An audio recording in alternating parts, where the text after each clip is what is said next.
আমার মহিষাসুর মর্দিনী নামে যে আমার দিদিদের একটা কমিটি, সেই কমিটির দিদিরা আজকে প্রতিদিনেই মানে রাতের বেলা ওরা মানে রাস্তা পাহারা দেয় যে কোথাও নেশা জাতীয় কিছু বিক্রি হচ্ছে কিনা বা কেউ সেবন করে কোনো মানে বাড়ির ঘরে কি কোনো কাউকে মারধর করছে কিনা। প্রতিনিয়ত ওরা মানে সেই মিশন চালিয়ে যাচ্ছে আজকে অনেক দিন যাবত। কিন্তু আজকে ওরা বাচ্চু সরকারের নামে একজন বাচ্চু সূত্রধর নামে একজন মানে ব্যক্তির বাড়িতে ওরা দোকানে এসে হামলা করায়। ওই দিনে ওরা এসে ওদের বাড়িতে এসে প্রচুর পরিমাণে গাঁজা এবং অনেক মানে এখানে মানে মদের বোতল অনেকগুলো পেয়েছে, পাশাপাশি বাংলা মদের প্যাকেটগুলো অনেক পেয়েছে, অনেকগুলো গাঁজা মদ থেকে শুরু করে কোনো কিছু বাদ নেই।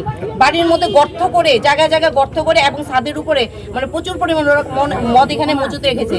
একজন তার নিজের বাড়িতে কিছু ফরেন লিকার এবং কন্ট্রাব্যান্ড আইটেমস যেমন গাঞ্জা তারা বাড়িতে স্টোর করে রাখছে।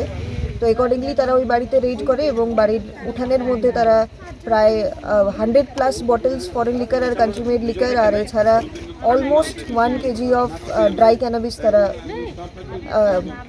খুঁজে পেয়েছে।